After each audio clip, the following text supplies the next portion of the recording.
the bombastic results of the midterm election and the fall of the red wave with some illustrious guests such as NateTalkstoYou, Mustache Bob, and Rico Baker, who unfortunately is unable to enjoy the insanity that was my Twitter account on election night. But yeah, so we're gonna be going over some of the failures of the Republican Party, the results of the Senate, which thankfully now are going directly towards the Democratic Party's control and stays that way, as well as some of the concerns that some of my guests have. So, to start us off, if anybody wants to start off their synopsis of how they viewed it, and we'll go from there. All right. I guess I'll begin by saying that I remember having a lot of anxiety going into the midterms because we saw for a long time Republicans were saying over and over again, red wave, red wave, red wave. And thankfully, despite all the anxiety I'm sure we all had about that, it did not come true. We had the complete opposite. Maybe not a blue wave, but we had a blue wall. We blockaded everything from going through. We have the Senate, thankfully, but the House is still up in the air, but it is nowhere close to what they were anticipating it would be. So I think that Connor, the live stream we had a couple of months ago has aged perfectly. But that's like my summary of the midterm so far. Yeah, and I would just. Oh, sorry, Bob. Go ahead. Oh no, I was just taking a deep breath.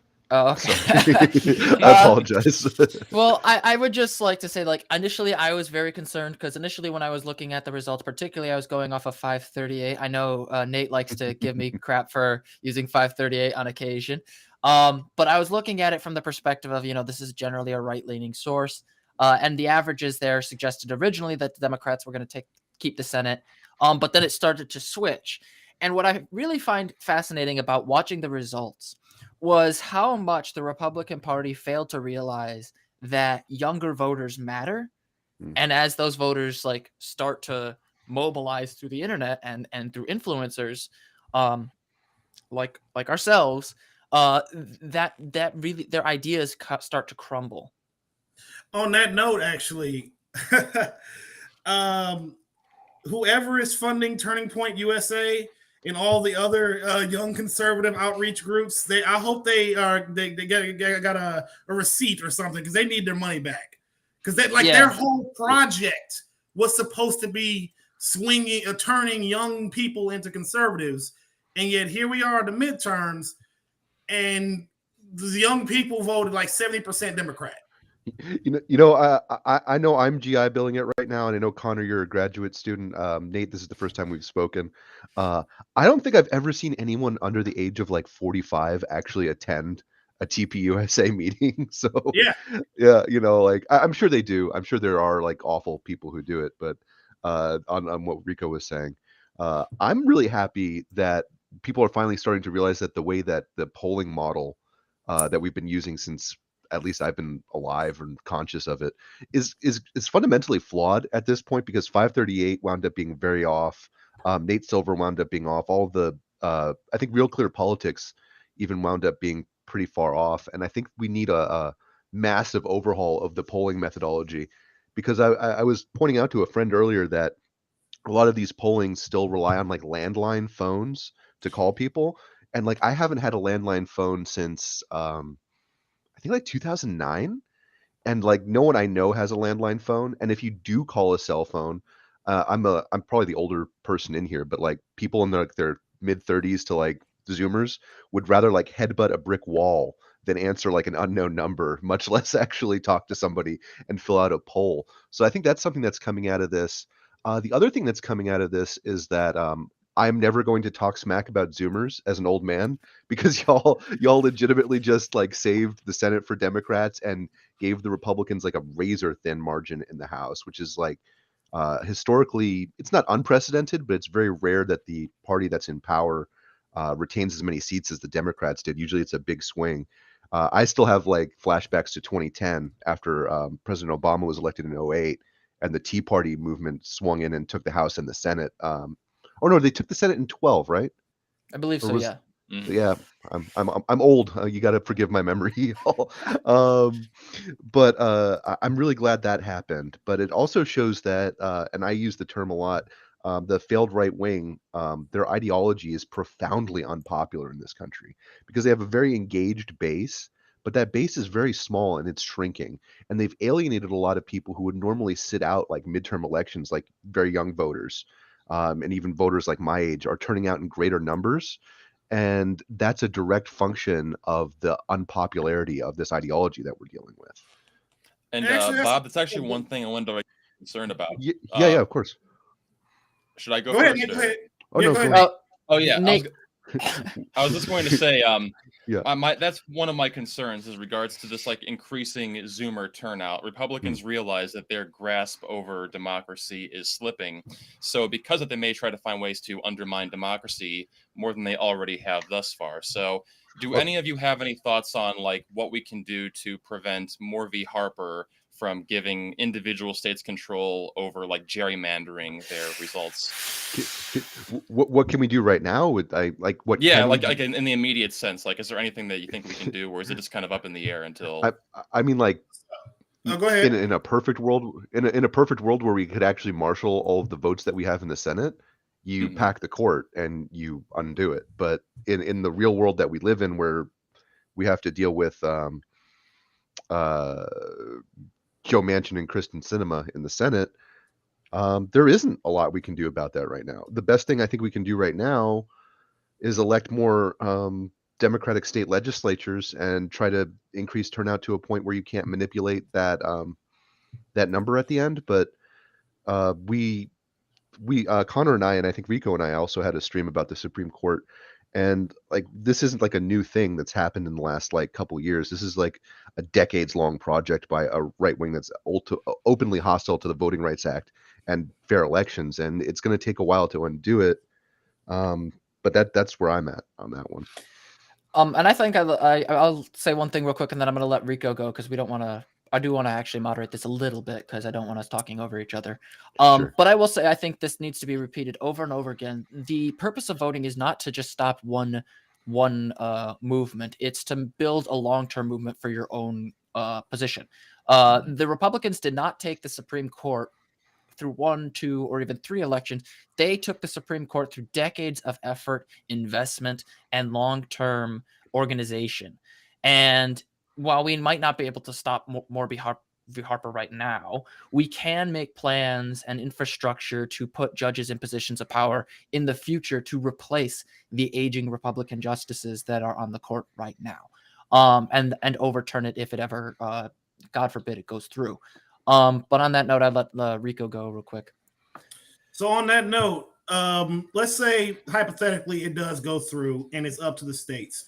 Our job then is to flip the courts in our states, in our respective states, who would then strike down any attempts to, leave it to whoever controls the legislature to effectively decide who wins, who gets to vote, yada, yada, yada. It's going to come down to the state courts.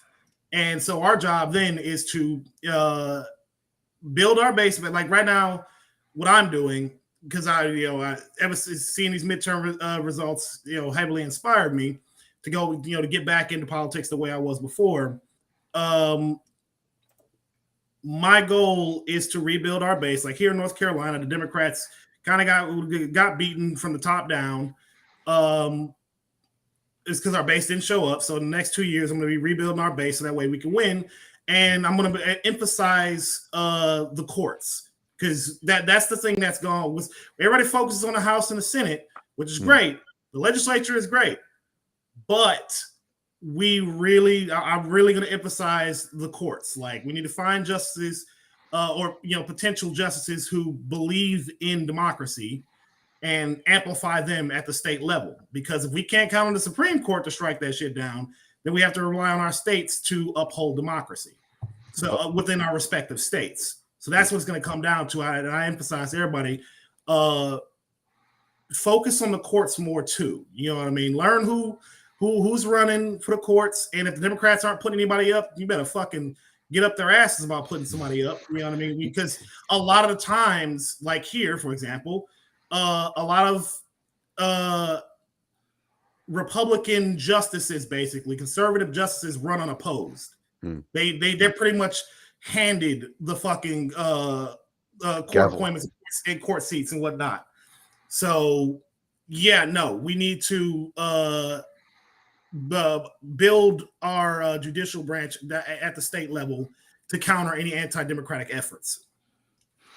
I will say real quick, not to interject too much here, but one of the chatters really made this point very evident right here, referring to Sam Cedars' comment. He said Congress could vote for Medicare for all, but the Supreme Court will strike it down. That's kind of the issue here. The judiciary is critical on the federal level and on the state level.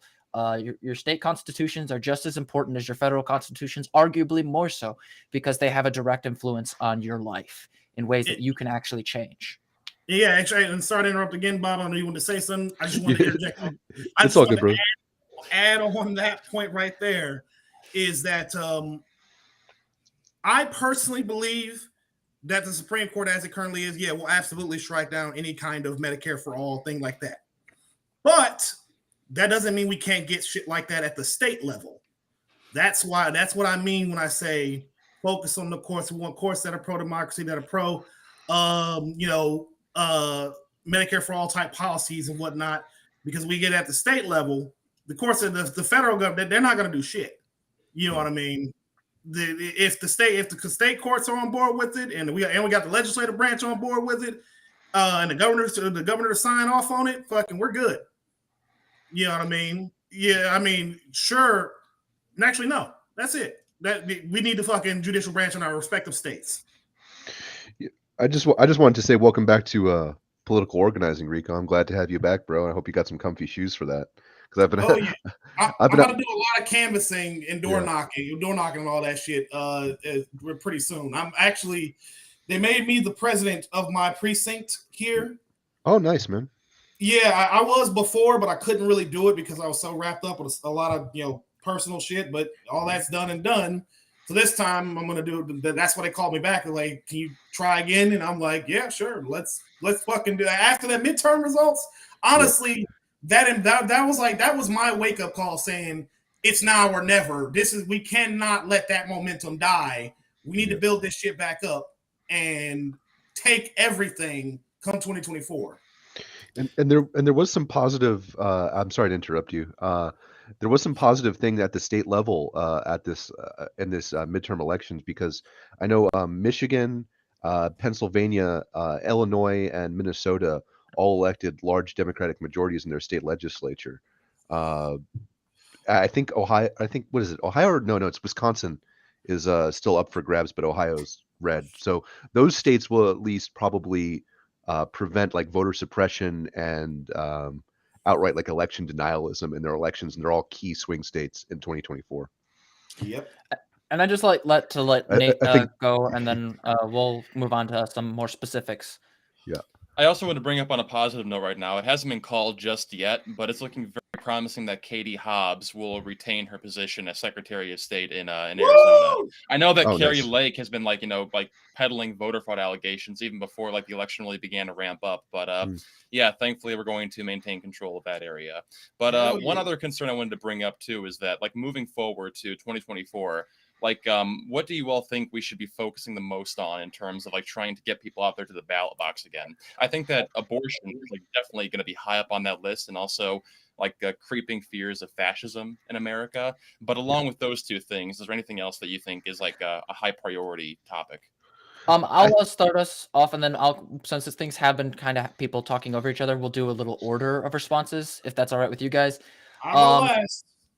All right, so okay, and then Bob, and then Nate, and then Rico after me. There's a few things I really would like to emphasize. First and foremost, I think we need to stop with the idea that democracy doesn't matter. A lot of the pundits were talking about how people talking about the importance of protecting democratic norms was a losing strategy, that abortion was a losing strategy, and that people needed to talk about at the table issues, at the kitchen table room issues, that kind of discussion.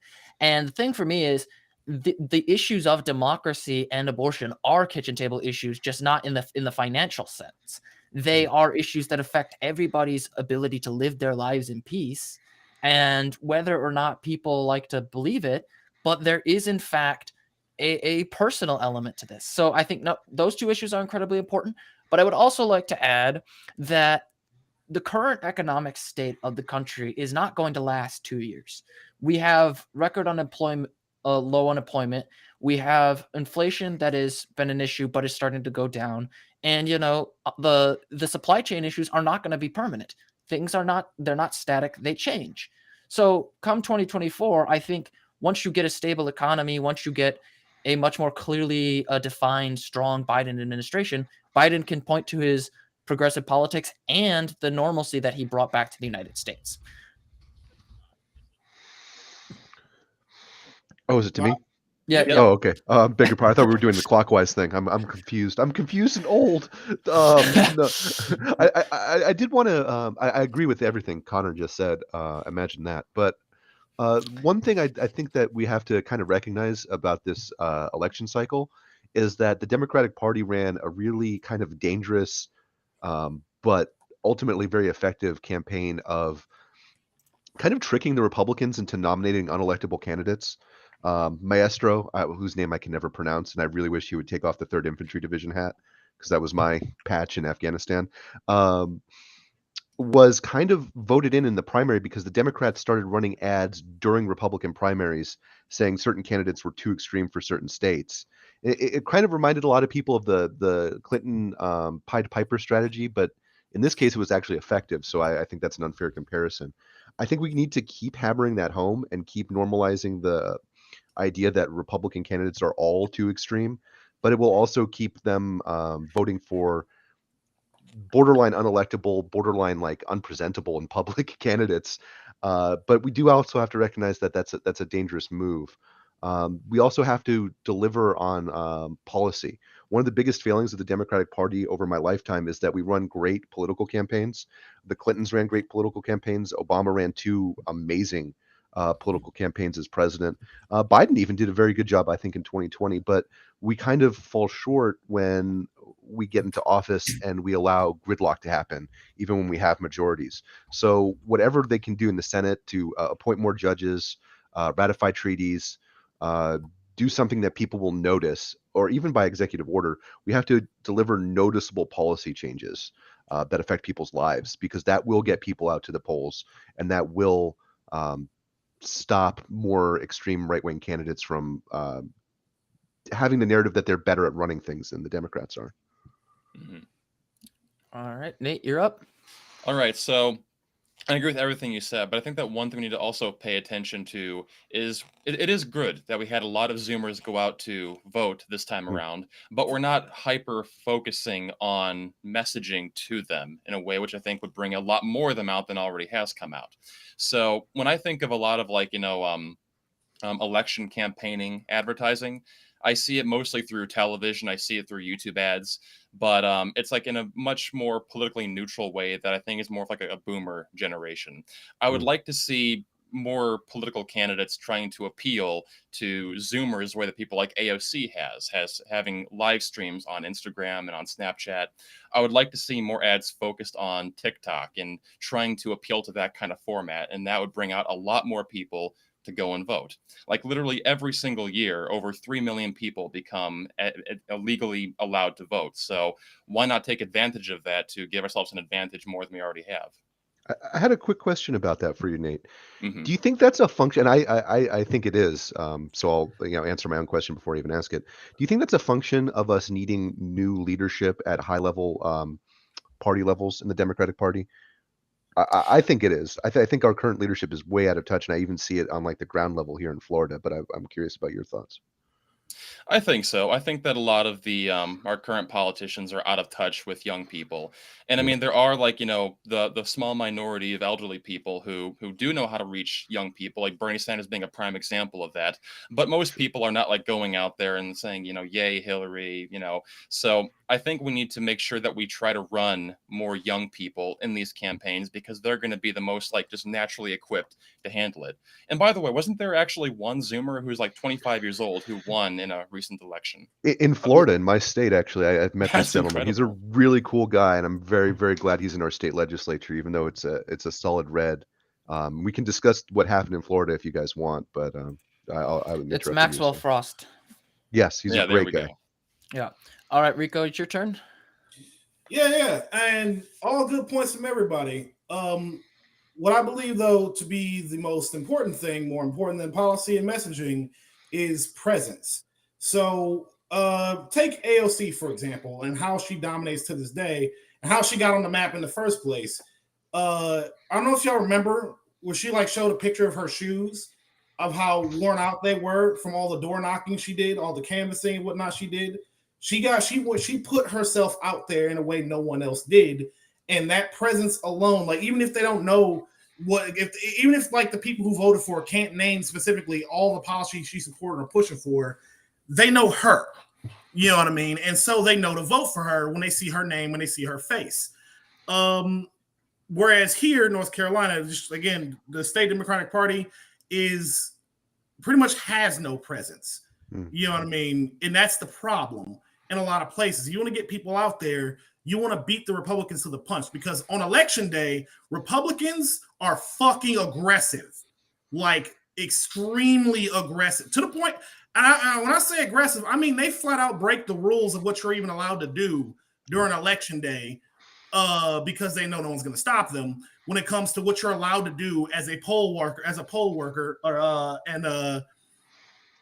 you're just out there supporting your party. You're not supposed to, basically, like for example, there is a certain radius you're allowed to, confront potential voters and whatnot. They don't give a fuck about the radius. The second you pull into the parking lot, they're at your door. You know what I mean? Because they're trying to get to you before the Democrats do. And they do this all the time. On election day, Republicans are supremely fucking aggressive. And my contention with that, because we were at the precinct talking about how to kind of combat that, my solution would be to get ahead of the Republican parties 2 years in advance. Because, again, one, the Republican Party doesn't give a shit about early voting and mail-in ballots. Everything for them is election day. Everything they're a super aggressive strategy. Everything they do is election day, and then they do targeted, smear campaigns on TV. Like, for example, Sherry Beasley here in North Carolina. Every fucking day, every time I went on YouTube, whatever, there was a negative Sherry Beasley ad. But then whereas with the Democrats, there wasn't a positive ad or an attack ad until towards the end. You know what I mean? Like they've been running bad ads about Sherry Beasley for months, whereas the Democrats didn't start putting out ads until the end. You know what I mean? It's stuff like that. The Democrats are always too late to the punch, and that's how Republicans swing a bunch of people to vote Republican. Because again, most people, don't know every single fucking policy. They don't know what they're going for. They just know who has a present, who's there. Like there are the people like us who know specific policies. We're in the minority. Everybody else are only really paying attention to who's there, who's in their face, who do they see, and then how they like personally feel about them, like what kind of vibe they're getting, and maybe like one policy. That's about that. But it's the presence that matters, and the presence we need to reestablish, and we need to have established well beforehand, before election day. I actually, on that note, Nate just shared something in the private chat to kind of show that point to emphasize that point you made about people breaking the rules. This was one of the pictures that he shared of some of the pollsters. If you can't quite see it as well in this image, but this is a poll worker, and he's wearing Trump material at the office. They do that shit all the time here. You can't do that, but they're very confident that no one's gonna stop them. You were good, Bob. Don't worry. And there was also incidents of armed poll watchers or in multiple areas, particularly in Arizona, if my memory is serving me. So there is an element of this where I think we really need to talk about and draw attention to and confront, like Rico mentioned, these attempts to really coerce and manipulate the rules in a mechanism that really is kind of threatening to our ability to have free and fair elections. But on another note, I do want to also emphasize the gubernatorial races.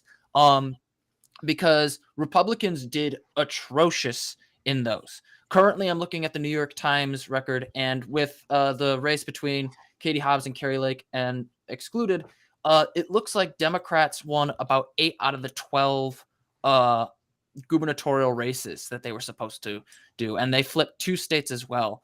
And if they hold Arizona, they will have basically secured that one. But I was wondering, like, from your perspective in terms of the gubernatorial races on your ends, what were some of the influences that kind of like affected the results on your states? And I know Nate and I are from the same state. But also, like, what is your general feeling about how the Republicans and the Democrats handled their gubernatorial races? I'll let Nate start off, and then we'll go with Rico and then Bob. Well, I do think that in the context of Illinois, J.B. Pritzker was already well liked. His approval rating was like relatively high. I mean, like Illinois is known as being a very blue state, and from all the ads that I saw of Darren Bailey, he kept running home the message, I'm a farmer, I'm a farmer, I'm a farmer. And sure, that may be a more relatable message if you're from the southern region of Illinois, but for like the more urban region of Illinois, like that just seemed like so alien to them. And a lot of of course, the majority of voters are from the urban regions, that they appeal to them as well. And if you're a farmer, I mean, no hate to farmers, but like in your position, you're not really going to have much experience handling crime. And from what I recall, like Bailey didn't really actually have much of a solution to the crime problems happening in Chicago, aside from just saying, he'll handle it. So I think that's a main reason why. And again, like the approval ratings didn't really make Pritzker up for being much of a threatened position. Yeah, and all that, because I live in a pretty small county too. There's a farm. My wife's family lives in Cove City. It's basically just nothing but farm families. It's much the same, but it is with regards to how each party handles their gubernatorial races. It's the same thing I was saying before, is the lack of presence. Like, the Republicans are everywhere and they make themselves known. Whereas the Democrats, the politicians are pretty much nowhere to be found. The people running, nowhere to be found. The people working for the Democrats, nowhere to be found. You know what I mean? There's no presence whatsoever here. And that's why here in North Carolina, we lost everything. You know what I mean? We really did. We lost from the top down everything. And that's what I mean. And I believe that's why, not because North Carolina is a red state or a deeply conservative state, because it's not. This is the same state that has elected and reelected Democrat Governor Roy Cooper. You know what I mean? And he's been fucking great. You know what I mean? Like, this is a state that is more than willing to split the ticket. You know what I mean? Or to vote Democrat. It's just, unfortunately, the Democrats, at least here, my state party, has a big problem with strategizing and organizing people to make a presence of any kind whatsoever, especially to the rural areas. They just don't fucking exist. It's fucking ridiculous. Yeah, and I believe Bob had something also to say about kind of the lack of presence and pressure in Florida with the recent results with DeSantis. I'm sorry, my brother. That's gotta suck. Oh boy, no. It was a bloodbath down here. Florida is a purple state. People think it's a red state. People have always thought it was a red state. It went for Obama, and it's been close. When Ron DeSantis ran in 2016, he won by 30,000 votes against Andrew Gillum, who was a good candidate, but he had some serious personal flaws. But he still came very close to unseating DeSantis. We have a few problems in this state. One is that our organization down here is absolutely clown shoes and needs to be like completely reorganized. I and 4 other friends registered 264 people to vote this cycle. We were trying to stop at 269 just because, wow. But oh, sorry. Can you hear me now? Yeah, you're good. Sorry about that. We tried to stop at 269 registered voters, but we got 264. Oh well. But we had no funding and no support from our local party that did no voter registration this cycle. So our local parties are in a shambles and need to be like rebuilt and funded from like the ground up. Oh, we lost Rico. Sorry, Rico. Oh, there he is. Got him back. I don't know what happened. Internet ate shit. Caught him. I had somebody yelling at me in the background, so you're good, brother. But the worst thing that we had happen to us this cycle is that we nominated Charlie Crist for governor. And I'm assuming people outside of Florida aren't familiar with Charlie Crist because you ain't got no reason to know anything about that no account gentleman. Charlie Crist was our former Republican governor who was super unpopular and feckless as governor. He then ran against Marco Rubio and Rick Scott, losing both times. And now he's lost to Ron DeSantis by, I think, 19% was the last return that I saw. And when you nominate somebody at the top of the card for the Democratic ticket, that's a Republican who's just switched party allegiances and has kept basically all of his same conservative ideology, it depresses the vote for everybody.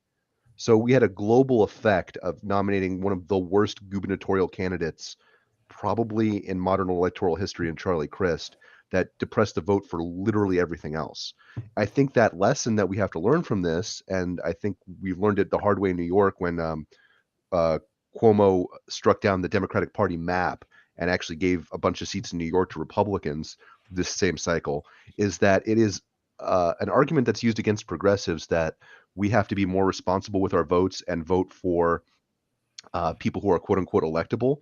It is supremely irresponsible to vote for right-wing Democrats who almost always lose and will globally depress the results of the polls for other candidates. So we saw that in Florida, which is now deeply red, and we have a Ron DeSantis administration that's using like actual like fascist talking points about critical theory, passing like anti-trans, anti-gay legislation because people were irresponsible and voted for Charlie Crist, who had not only had no chance of winning, but made winning down ballot elections much more difficult. And frankly, Val Demings was not much of a better candidate. Running a cop as a Democratic candidate in a time when everyone wants police reform was not a great idea. Well, one thing I wanted to add, by the way, is returning back to what Rico said earlier about presence. I think that along with the whole AOC example you gave about the scuffed shoes and whatnot, I think we could all learn a lot from witnessing what happened in Pennsylvania with John Fetterman. You know, there's this kind of this formality that if you're a politician, you have to go out there and wear a suit and tie. And yet John Fetterman just totally obliterated that narrative by going out there and more often than not, just wearing a dark hoodie. And I think that more like, you know, streetwear look just gave him this more authentic feeling that a lot of people are craving. I think that's part of why Dr. Oz also lost, is that he tried to become more relatable by going to that one grocery store, but it all just, you know, blew up in his face because he got the name of the location wrong. He got the math wrong when it came to the pricing of the stuff. So John Fetterman, along with that, he already had a history of doing good work in Pennsylvania. So Dr. Oz is someone who was outside of the state and just came in there, and everyone, I think most people could see through the phoniness of that. So yeah, long story short, just like try to demonstrate not just that you are the right candidate for your positions, but just try to demonstrate that there's something about you which people can connect to on a personal level. How much could Crew to Tay cost though, Nate? Like $1,000? Like Yes. So thankfully this will be the last time Dr. Oz ever tries to run for a position of power. Just go back to your Doctor Talk show.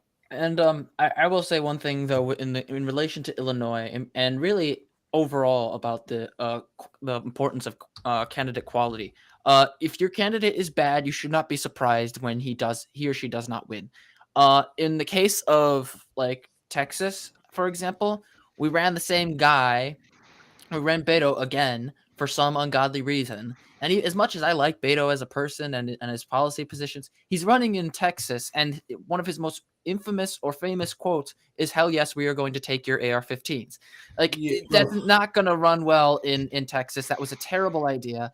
And even though Democrats overperformed, I think, in most of the gubernatorial races across that they were facing, the fact of the matter is there were candidates that were chosen that just did not put up a serious fight. Thankfully, Illinois is not one of those state parties, and insofar as like Illinois was able to handle its politics, I think the fact of the matter is that the Republicans made a horrible decision in supporting Darren Bailey, because Darren Bailey is also associated with Awake Illinois, and Awake Illinois is one of the organizations that has been hounding the groomer panic about trans people and drag shows to the point where there was active violence against the Downers Grove Public Library, or rather threats of violence against it, because of drag shows that Awake Illinois fear-mongered about. So I do think at the end of the day, candidate quality, presence, those were some really important aspects of the gubernatorial side of things. Are there anything anybody else would like to add to that, or should we move on to the next topic? Yeah, I just think that what we've been told candidate quality is by like the current neoliberal establishment of the party isn't jiving with the reality on the ground, and I think everybody touched on that. I just wanted to make it explicit because like Charlie Crist in my state, like running the former Republican governor is going to depress the global vote. We went over that, but also like Cuomo in New York struck down the Democratic Party map for the legislature of New York and handed the Republicans a bunch of House seats this term. Uh, when we're told about like electability, I think we should remember this cycle and remember that like progressives, like we brought up the squad, have won most of their elections and a lot of them in landslides. So Yep. like what electability is, that idea has to change, at least in the minds of like the leadership and the pundit class, hopefully. I would to add to that again. And I'm sorry for reiterating this point over and over again. I would say my definition of electability is who's there and who isn't, who's on the ground and who isn't. That to me is what determines who's electable and whatnot. Not necessarily their background, but whether or not they're on the ground actually talking to people. Because, like again, North Carolina, for example, we had plenty of Cherry Beasley was a good candidate. We had plenty of good candidates. The problem was, they were nowhere to be found throughout the year.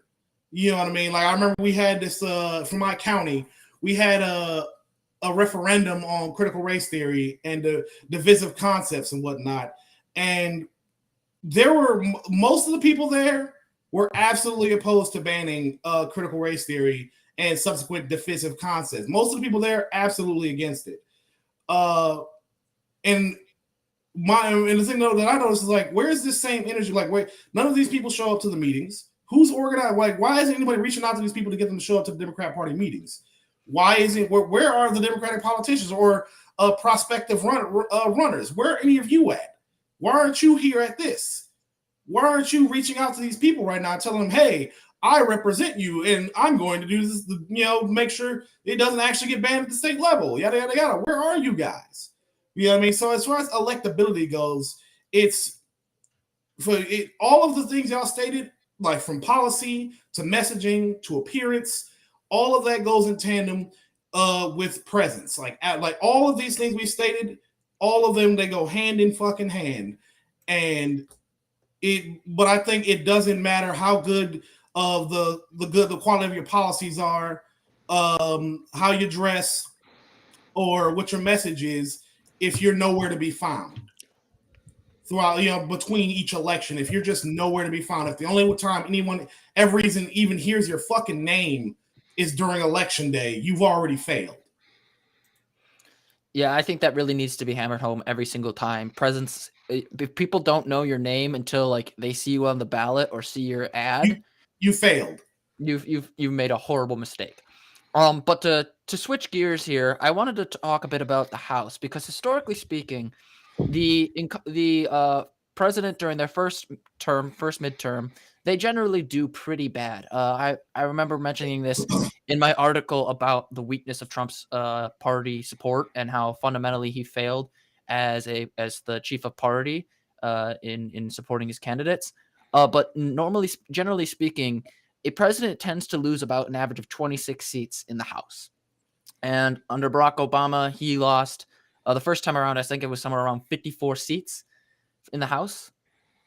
And that is pretty harsh. Right now, I'm looking at the New York Times list.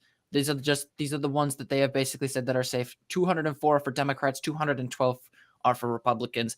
And there are still 15 seats that were rated competitive before the election started and that have not had their races called. That is an abysmal display by the competing party. And I was wondering what do you guys think made the Republicans do so poorly, and what can Democrats learn from this and going forward into 2024? We'll go with Nate and then Rico and then Bob.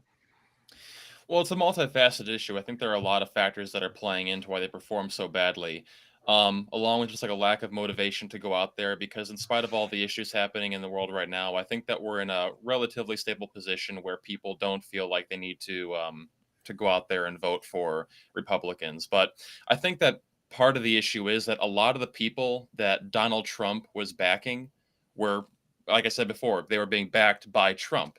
And I think that because of watching these Jan 6 hearings, I think that Donald Trump was already so disliked, and this was the icing on the cake. Watching these hearings pour out, just showing how much manipulation was going on there. So if you are trying to run a Republican in a blue state or in a swing state, and people connect Trump's name to your candidate, it's going to make it that much more difficult for them to actually be victorious. And this is part of why I think we're going to see a lot more people in positions of power in the GOP begin to turn on Trump as time goes on. Yeah, I agree with that 100%. Yeah. I would add to that. I think the big thing, and so I've been watching a lot of postmortems from right-wing commentators and whatnot, political commentators and politicians. And one thing you'll notice from all of them, other than the notable lack of substance and specifics, is the lack of even discussing Roe v. Wade and abortion. The absolute, they can't reckon with it themselves that their opposition to abortion is deeply fucking unpopular. Not one of them can run on saying, and the ones that did lost, but not one of them can run on saying, oh yeah, no, we want a national abortion ban. We're going to ban it absolutely in all cases. Not one of them can do it. And so the Supreme Court kind of fucked them, because when they came out, when Roe v. Wade got overturned, Republicans had no idea how to. They couldn't galvanize anybody about that. They couldn't really run on banning abortion because it's a deeply unpopular thing. Because on the ballot measures, you look at of the five states that had ballot measures to enshrine abortion, the right to an abortion in their state constitutions, all 5 won. You know what I mean? Or is it 4? I'm pretty sure all 5 won.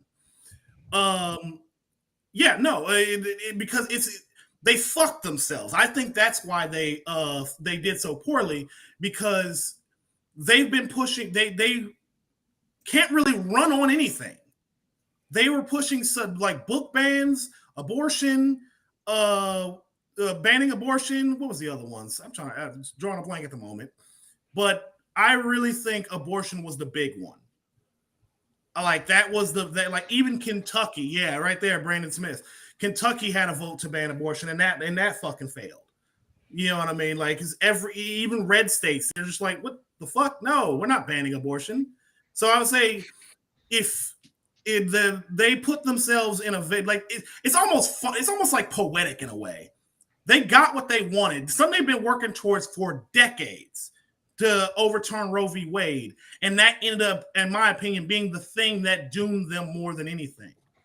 You know what I mean? Because now they have to, because they can't run saying they can't tell their fellow Republicans we're not going to ban abortion, because that's what the Republican base wants. But they can't run on saying we are going to ban abortion because nobody else fucking wants that.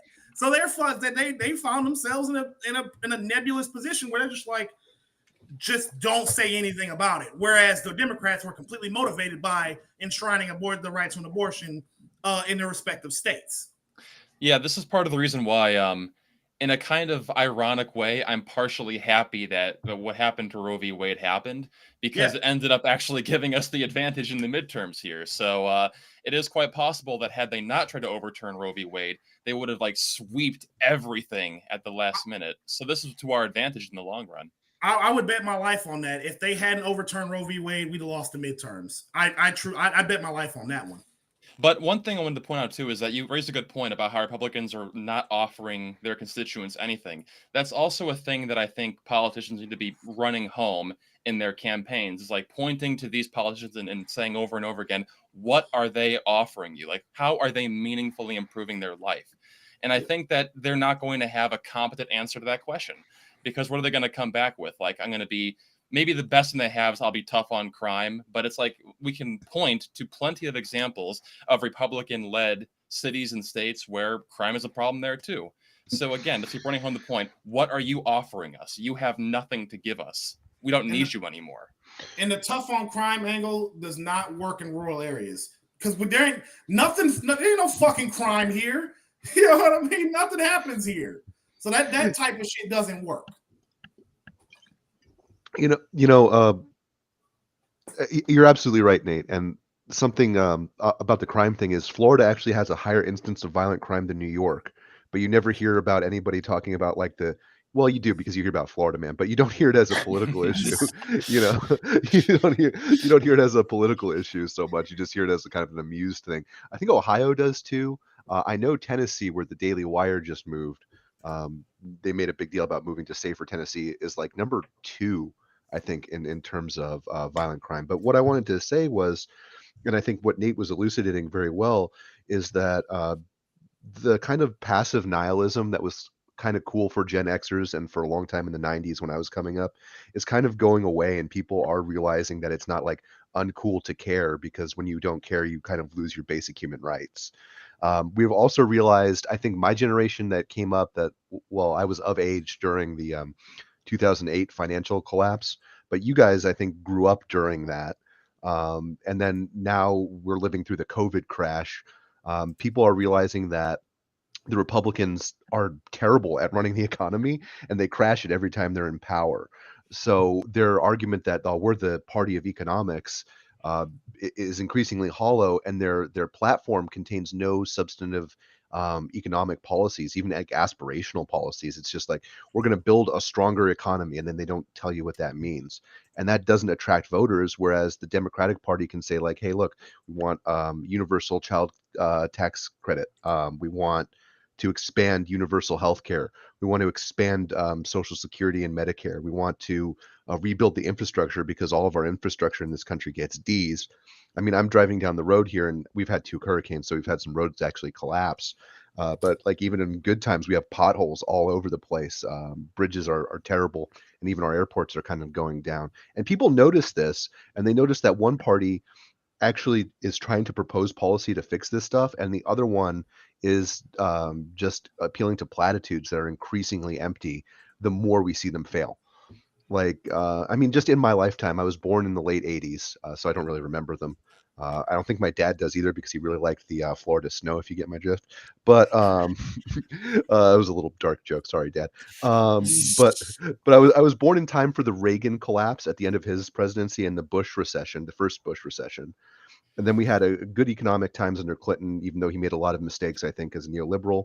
And then in the early 2000s, we had the dot-com crash. We had the first W. Bush recession. Then we had the 2008 recession. Then we elected Donald Trump in 2016, and then we have the massive recession and declining conditions for workers at the end of his regime. So I think people are starting to realize that the Republicans are terrible at running the economy and the administrative state, and they're hostile to the basic human rights of people that you probably care about and know. So that's got to be a force that we marshal going forward. One thing also that I wanted to point out, can I go, Connor? Yeah, go ahead. All right, yeah, I wanted to point out, by the way, is that I think another good campaign strategy for Democrats would be talking about trying to provide not only just healthcare in general, but specifically mental health care to a lot of people. Yeah. Because we see that a lot of people in America in general, but especially among Gen Z, are dealing with depression, anxiety. And with these being a growing voter bloc, I think that people going forward and saying, hey, we have the solution to your problem will be a great tactic. And whenever you see the Republicans talk about mental health, it's usually just, the bootstrap argument over and over again.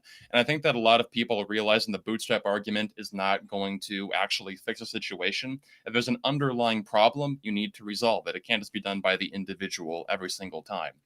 And the only time you ever see the GOP talk about mental health is if they're trying to veer the conversation away from gun reform to being something else that caused the shooting to happen. And when it actually comes time to say, okay, how are you going to fix it? They don't have an answer. And not to mention, mental health is becoming a much more acceptable thing to talk about before it was taboo. So now's the time to jump on that discussion. Yeah, and I think Bob wanted to say something a little bit about that, just because it's really important, not only from like our perspective, but also because of experiences that he could describe for himself.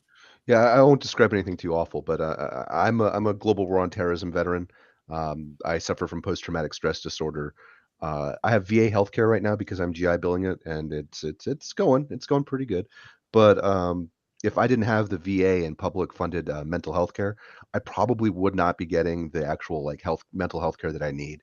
So you're right, absolutely. Mental health care needs to be like a first and foremost issue for people because there's millions of people with untreated mental issues, and it's not even just like the gun issue is where we talk about it a lot, but it's an economic issue because it saps economic productivity from people and opportunity from people. It's a moral issue because we're the richest country in the world and we're failing millions of our fellow citizens by denying them access to like mental health care that would allow them to live um, markedly better lives. Um, it's an incredibly important issue, and it does need to be brought up more. So I thank you, Nate, for bringing that up.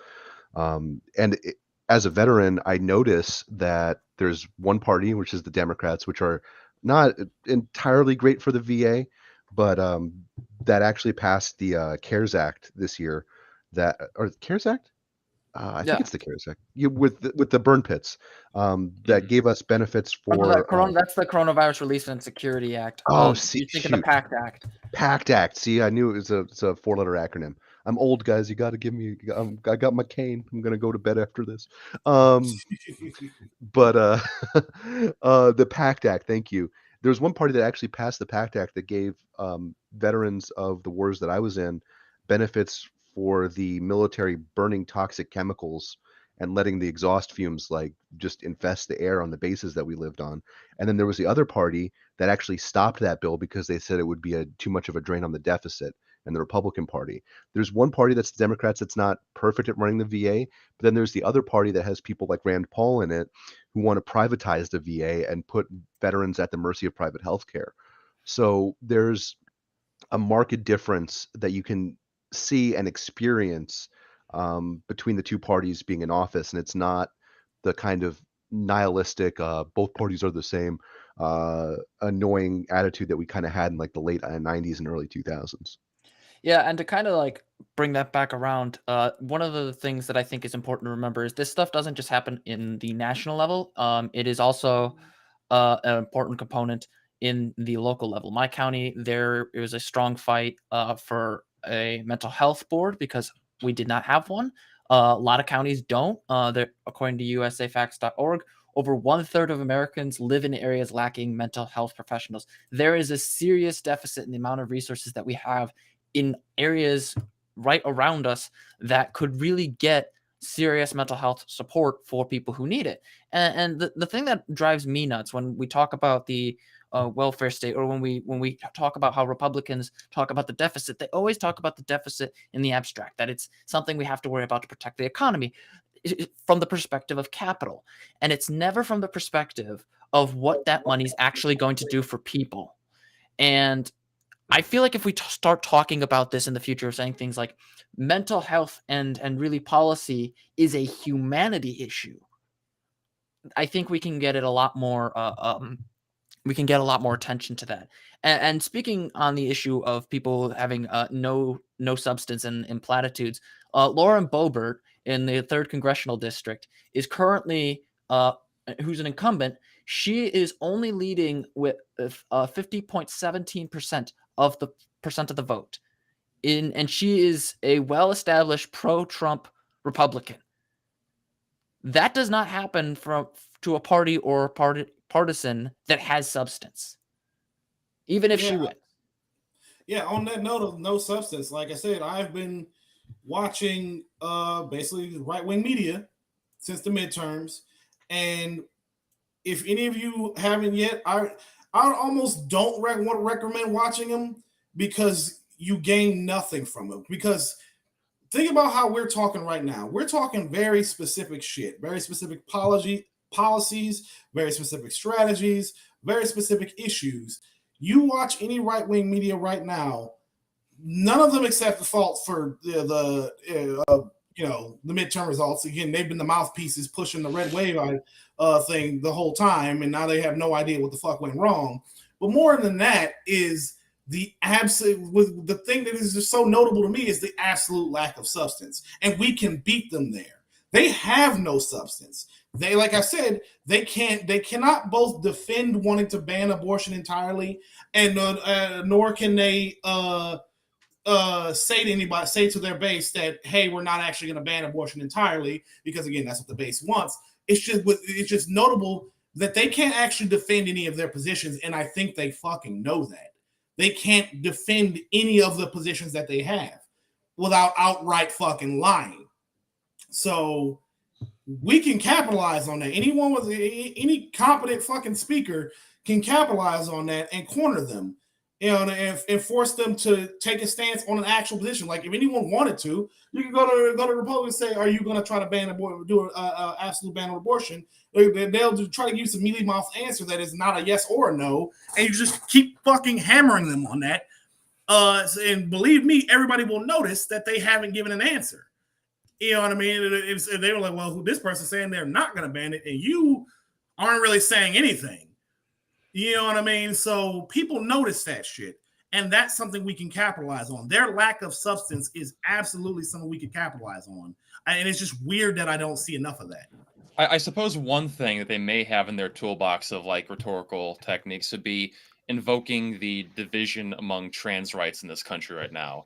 Now, anyone who's seen my channel knows that I'm like strongly in the pro-trans rights category, but unfortunately, a lot of people in America are still kind of divided on that, at least when it comes to the trans sports discussion. And my one concern is that there are some people out there, even, the TERFs out there, there are some TERFs who vote blue, but I'm not sure if some of those people may switch over to red if they feel as though the Democrats are going to, do, I don't know, whatever in bathrooms.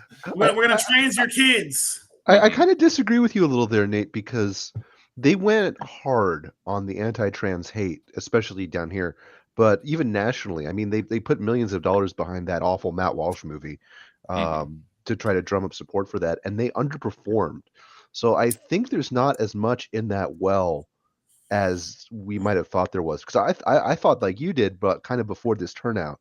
But I think Zoomers, especially, I think people my age and maybe a little younger, they predominantly don't really have as much anti-trans bigotry. I'm sure there are very many young anti-trans bigots out there, but it's much more unpopular with younger voters. And as we see more and more younger voters come out, I think they're not going to be able to go to that well very much.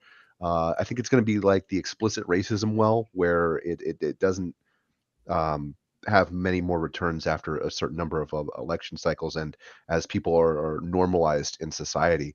I think if it worked, we would have seen much more Republican turnout and much worse results in this election. But as it is, I think they've wasted a lot of money on it and alienated a lot of people doing it. Well, thankfully, in a lot of parts of America, like it isn't the problem. Like I'm not concerned about that kind of thing in Illinois in particular. But in your state, you said you're in Florida, correct? Yeah, absolutely. Yeah, so I know like Ron DeSantis has like passed that one that Don't Say Gay bill. I believe that was his responsibility. So I am concerned, like at least in the context of some of those like more redder states, that could be like a very effective political technique. Yeah, and you're not wrong about that. But at like the national level, I think it's not super effective, because the only places that we've seen it be effective are already in red states where we're already dealing with a lot of anti-LGBTQ bigotry. I don't think it's going to win over a lot of new voters. And I'm going to just let Rico go in 1 second, but I would like to add to this as well. I think the thing from the Illinois perspective, particularly when it relates to Awake Illinois, which unfortunately is based out of my hometown. Yeah, Shannon, thanks a lot for that. A lot of their rhetoric and a lot of the people that were associating with that anti-trans BS were also prejudiced on other grounds. You had members of the Proud Boys who were associating with Awake Illinois. You had members who, just though not directly related to Awake Illinois, were inspired by their fear-mongering to send a bullet in the mail to the Downers Grove Public Library. So when you see that and you start connecting the arguments to violent political rhetoric and political action, it makes it a lot more toxic. And so for me, and I think where I would position myself between both of you is, it's not so much that it's not just unpopular, it's dangerous, and younger voters know that. Yeah, all I was going to add is basically that, like Bob was saying, at the national level, it has no teeth, but at the state level, depending on your state, it does. You know what I mean? Much like what Nate was saying. You know what I mean? You're both right. It just depends on where you are. You know what I mean? Like my state, that there was no one running against trans issues, like at all. Like there's a lot of surprises. North Carolina, like I said, is a purple state, pretty liberal. Even the conservatives are pretty fucking liberal. Like my little sister-in-law is trans, and fucking like her parents come from a Christian conservative family, and they've accepted her. Their whole church, their whole everything is Christian conservative, and they've all accepted her. You know what I mean? It's not. It really just depends on where you are. Like again, Florida, the anti-trans shit worked. Like it was great, but outside of Florida, you know what I mean? Not so much. Like I said, it all depends entirely on where you are. But especially at the national level, that shit has no teeth. Period. To wrap up a few things, turning towards 2024, as we've kind of seen with the House and the Senate, the Republicans have severely underperformed, and usually speaking, the midterms are also a referendum on the president's party, but also the opposing party's ability to prepare for the presidential election. Judging by what you've seen thus far and the possibility of Biden running for president, what do you expect to see in 2024? What are some recommendations you've concerns you've had, or anything else that you'd like to add? And then we'll just I would like to. I would like to see more infighting between Donald Trump and Ron DeSantis moving forward. I know that we've discussed this before, Connor, but we've already seen Donald Trump going after Ron DeSantis on Truth Social. There was some speech he gave recently where he called Ron DeSanctimonious. So it's been very, very clear from his rhetoric that he is more loyal to himself, of course, over the party. So I'm hoping that we see this perpetuate itself in the next coming years and just hopefully escalate to the point where we see a split in the party between the party loyalists and the Trump loyalists. And then that would just make whoever actually does become the front runner just not have as much backing because of this division being sowed.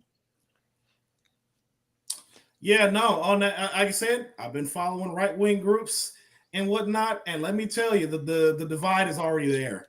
Bro, they're at each other's fucking throats about, like, between Trump and DeSantis. They have no idea. Like, the Trump diehards and the party loyalists are at each other's fucking throats already. Like, the party loyalists, their whole thing is basically DeSantis he's the new leader of the party. We need him. He's our strongest guy right now, because they have no one else. And that's something I want y'all to take into consideration, because DeSantis might not actually run for president. He might be more than happy to just keep running the show in Florida. You know what I mean? So that, and Trump, if Trump runs, they're going to lose, period. That's a given. He's going to turn off too many independent voters. So the Republican Party is kind of fucked. No matter which, like the only way they'd have a chance in hell is if DeSantis ran and Trump shut the fuck up. Like if the Trump loyalists fell in line by some miracle, but they're not. If Trump's not on the ticket, they're not voting. Like, and that, so like I said, even the best case scenario, they're still fucked. But that doesn't mean we have a guaranteed win, of course. Because if we don't make a presence, if we don't make ourselves known, if we don't fucking get out there and build our base up for 2024, they can still eke out a win. But the Republican Party, though, no, I'm sorry. They are permanently fractured right now. Bob, would you like to say something? Yes. Yeah. I don't know if it's clockwise or up and down or left and right. I'm sorry, guys. Well, we're all left, so there's that. But, I got to do it. I do want to say that I think you guys are right that the election outlook doesn't look great for the Republicans in 2024. We are going to see a lot of infighting between the DeSantis and the Trump wings of the party. And the chaos in the House is going to be really interesting from a historical perspective, because their margin of victory is razor thin, and it looks like it's getting a little thinner as we speak. At the same time, I would caution everybody to not underestimate the party discipline that the Republican Party exercises and its base embraces. Because just remember, like, Donald Trump got about as many votes as Mitt Romney did in 2016.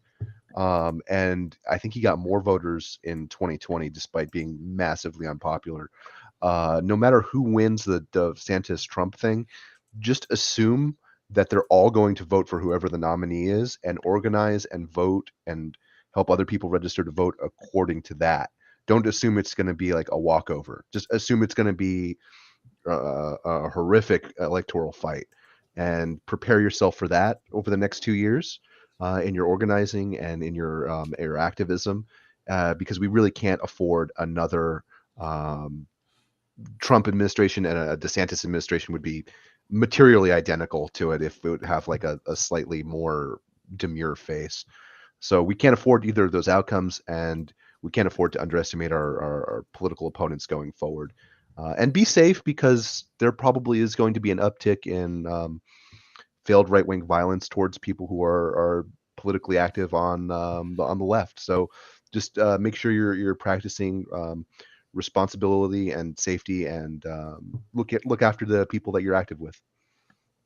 Yeah, I totally agree. Keep going out there, keep canvassing, keep protesting, because there's research backing those things being very effective at like increasing voter turnout. But one thing I wanted to add too is that I hope that moving forward we see Joe Biden invoke more of the dark brand and energy that we saw, for example, during the Independence Hall speech a couple of months ago. Love to see it. Because like for a long time, Joe Biden has had this narrative around him of being, Sleepy Joe, having dementia. And I think that if he invokes that like more aggressive energy moving forward, that would make people feel more inspired and maybe like increase his approval rating. And not to mention, there's so much meme material that comes out of that, the dark Brandon meme, that I think that would kind of like, help like people campaign indirectly through meme material. There's research out there indicating that like Donald Trump's memes back in 2015 helped, further him to being the front runner.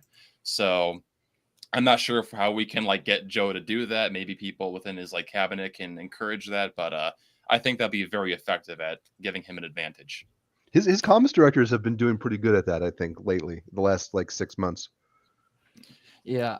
Just to give my 2 cents here. The first thing I think we need to recognize is that nothing is inevitable, and victory is certainly not guaranteed. Insofar as the division between Ron DeSantis and Donald Trump is present now, don't assume that will be the case 2 years from now, or that will have long-term effects until we see that it is actually doing it. In the meantime, I think Democrats need to realize that, yes, they have a strong voting bloc that they can use, that they can, if they earn their vote, they don't just demand it, they don't just guilt trip them into voting for the Democratic candidate. As much as I believe in the lesser of two evils, I also believe in candidates actually having to be good candidates to win. So I think that's something that really needs to be hammered home to state party leaders, county party leaders, and national party leaders. There's no guilt tripping Gen Z to vote for what you want. You got to actually come to them and give them something that makes them care. The other issue I think we need to recognize is that if Biden is running, and chances are he is, because he would have the incumbency advantage, and that is a massive part of why a president can win, although recently that was broken in 2020. I think fundamentally we need to get him to emphasize his accomplishments. Right here, he can very clearly point to this midterm and say, Republicans have no steam, but if they did all the things that you value, abortion, student debt relief, although that was recently blocked, all of those things are on the line. And the more he emphasizes that, the more he emphasizes the things he's trying to do to help people, the more votes he will get. And he will be successful in 2024, even if Ron DeSantis is the one that goes up against him. But with that out of the way, are there any final comments anyone would like to give? Yeah, I got one. And this goes into what y'all just said with regards to basically don't get complacent. There will be a new culture war thing. There's nothing that like, as much as I would love for the division in the Republican Party to depress turnout for them and basically hand us a victory, there's one thing you can't forget is that they are unified in mutual hatred. You know what I mean? The not love for any particular politician, though Trump being the exception. What unifies them more than anything is mutual hatred. So there will be some new thing between now and the 2024 that they're going to come up with that they're going to try to run on. Like in this midterm, they ran on hating Biden. That was basically their message. They were so convinced that everyone hated Biden that was all they needed to run on. And it didn't work. So they're going to try to find something else, someone else, anything else. They will come up with anything. And the best thing we can do on top of all the other shit we've already said to do is be ready to counter it because something's coming. It's no fucking clue what it is. It could be a tree stump that reinforces white genocide or some shit. I don't fucking know. They make shit up. It'll be anything. They will come up with anything. All right. You know what I mean? They're gonna say the furries are coming to wedgie you. You know what I mean? I don't know. They will come up with something, and we need to be ready. It's going to be the computers, Rico. There's a computer in Washington D.C. that is connected to a computer in Beijing that's connected to a computer in Moscow. It's the Chinese commie conspiracy, and we're laughing, but I actually told that joke in a cigar lounge, and this dude turned around. He's like, "You know about the computers?" Oh my god! I was like, I was like, "Oh geez, whiskey, please." No, but the only thing I had to say was it's great talking to you guys. I'm really glad about. I mean, I'd be happier if the Democrats controlled both houses of Congress, but I'm happy about these results in a historic light. Rico and Connor, it's always great to talk to you guys. We should do another one of these sometime. Nate, you too, man. Good to meet you. We should talk again sometime, brother. Yeah, good to meet you too. But yeah, one last thing I wanted to say is that I remember back in 2015, 2016, it was very easy for me to overlook a lot of the accusations online of Trump being a fascist because we hadn't really seen him actually do anything to, live up to that name yet. But then I think that especially after seeing Jan 6 and what came after that, all the widespread voter fraud allegations, which are still being popularized to this day, seeing people like Joe Biden call Trump's ideology semi-fascism, and even having, moderate liberals like David Pakman recently saying that he's worried about fascism creeping into America. I don't think we can pretend this is no longer like a far left position. This is a real mainstream threat that we have to take seriously. And I think we should be concerned that if Republicans take control again, they are going to pass whatever bills they can to give them the advantage. And then I've seen before in other conversations that it isn't like, they take over one day and then it's like dictatorship the next. It is a slow creeping process of different bills being implemented one by one to make democracy just gradually fizzle out. So we need to act now and make sure that it doesn't happen, even in minor spots. It can't happen, period. You're absolutely right. Weimar Germany lasted for what, 10 or 12 years before the Nazis actually took over, and they had festering fascism in that polity. Italy was 1918 to I think in the late 20s when fascism took over. I am happy to hear you say that because I am one of those people that talks about the rise of fascism because I've studied a little bit academically. And it's not like a hyperbolic thing to say that the modern failed right movement in this country is fascist. It's an accurate description of what their ideology actually entails. So you can look in the basic political science encyclopedias and find the definitions of fascism, or you can go semiotically down the 14 points of fascism in Umberto Eco's fascism that gets cited too much on YouTube without people reading it. But you can go down that 14-point list and you'll see it's almost identical. And if all you have to do to keep that from coming into power is to go out and vote and organize in your local communities, then that's like the very least you can do, not only as an American, but as a human being, to prevent that horror from being inflicted on this country and the world. Well said. Thank you. I'll just finish this up before we end. I really think that one of the first things we need to recognize, just like Nate and Bob and Rico have pointed out, this is genuinely starting to get to the point where it's actually a threat to the Republic and the people within it. We mentioned earlier that there was people who were vigilantes, basically with guns, attempting to guard or rather scare people away from ballot boxes because of supposed fraud and supposed, mules because of people like Dinesh D'Souza. The fact of the matter is there is a movement that is based in conspiracism, violent rhetoric, and it's willing to take the institutions of power if we let them. And what this midterm goes to show is that we can stop them. We can hold the line. We can buy ourselves time to motivate more people to oppose this. And eventually, if we play our cards right, we can come out of this on top. But with that out of the way, I'd like to thank everybody for coming. I know this topic is quite heavy in terms of information, but it went very well, and I'm really glad to have been able to moderate my first real live stream panel, and it worked out pretty well. So again, thanks everybody for coming. Hope you all have a wonderful day.